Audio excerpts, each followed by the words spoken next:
Qu'est-ce qu'une consommation raisonnable d'alcool? Selon une étude publiée dans The Lancet, la consommation sans risque pour la santé est l'abstinence totale. Information que bien des médias ont repris, évidemment. Alors parlons de cette étude en question. 512 chercheurs ont collaboré sur cette étude en utilisant des données collectées dans 195 pays. C'est la première étude de cette envergure sur le sujet et le résultat est sans équivoque. Il n'y a pas de consommation modérée d'alcool sans effet néfaste sur la santé. Et bien sûr, de nombreux journaux en ont parlé. The Washington Post, Bustle, Business Insider, WCNC, Forbes Magazine. Tous fiables. Pour savoir s'il est justifié de se fier aux médias ou s'il s'agit de clickbait, nous allons discuter de cette étude. Parlons des limites. C'est une méta-analyse, c'est-à-dire qu'elle compile toutes les études passées sur la consommation d'alcool. Ici, plus de 700 études ont été compilées et 694 bases de données utilisées. L'échantillon est donc parfait pour observer la relation entre le risque de maladie et la consommation d'alcool. Mais la taille de l'échantillon est-elle suffisante pour estimer un lien de causalité? La réponse est non. Si cette étude a compilé des études biaisées, son résultat sera nécessairement biaisé lui aussi, bien que l'échantillon soit énorme. En général, pour tester la causalité entre deux variables, on réalise des expériences aléatoires contrôlées, avec deux échantillons choisis au hasard, un traitement et un témoin. Puis on observe les différences pour voir si le traitement a causé un changement. Mais cette méthode n'est pas utilisable ici pour des considérations éthiques évidentes. On ne peut pas demander à un groupe de boire de l'alcool pour des années pour ensuite comparer sa santé avec un groupe témoin.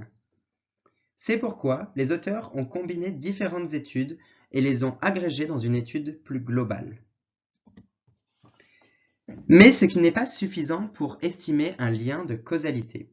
Des variables potentiellement confondantes peuvent être des facteurs génétiques ou le dossier médical de chaque personne. Les auteurs ne peuvent donc pas nous dire que la consommation d'alcool augmente le risque des maladies. Au mieux, ils prouvent une corrélation. Deuxièmement, les résultats sont exagérés. C'est exactement ce qu'un auteur du New York Times nous expose suite à l'étude. Ce graphe représente la relation entre le risque de maladie et la consommation d'alcool, et le lien est positif. Mais on voit aussi que le risque n'augmente presque pas entre 0 et 1 verre d'alcool par jour. Cependant, la conclusion des auteurs est qu'il n'y a pas de consommation sans danger d'alcool. C'est clairement une exagération. Plus encore, l'étude conclut que 1 verre augmente le risque de maladie de 0,5% versus l'abstinence. Ce que dit l'étude, dans un échantillon de 100 000 personnes buvant 1 verre par jour, 918 peuvent s'attendre à avoir des problèmes de santé. Par contre, dans l'échantillon de 100 000 personnes qui ne boivent pas, 914 vont quand même avoir des problèmes de santé. On voit à quel point l'impact d'un verre par jour est insignifiant. Troisièmement, la santé des personnes est tellement complexe qu'il est difficile de parler d'un effet général de la consommation d'alcool sur la santé.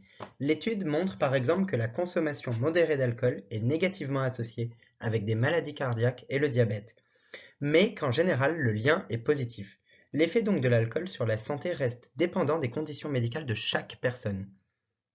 Est-ce que cela a-t-il été reporté dans les médias? Non, ou brièvement à la fin des articles. Les titres laissent entendre qu'une personne, qu'elle soit jeune ou en bonne santé, ferait mieux d'éviter toute consommation d'alcool. Une conclusion soutenue par zéro évidence. Ainsi, il ne faut pas se fier aveuglément aux gros titres des médias face à cette étude pour 3 raisons. La méta-analyse ne prouve pas la cause à effet, les résultats de l'étude sont exagérés et les médias ont beaucoup de mal avec la nuance. Mais heureusement que d'autres médias ont remarqué les lacunes de l'étude. Ce sont souvent des statisticiens qui publient des articles et vidéos par la suite pour parler des 3 points que nous avons exposés, ainsi que d'autres raisons pour lesquelles l'étude n'est pas parfaite. Au lieu de se concentrer sur un seul gros titre, il faut avoir un esprit critique en tant que lecteur. Mais comment régler le problème à la source? Ce que nous suggérons, c'est que les médias devraient vérifier la validité de ce qu'ils affirment avant de publier, surtout de gros médias comme le Washington Post, qui ont généralement les moyens de faire relire leurs dires par des statisticiens avant de publier.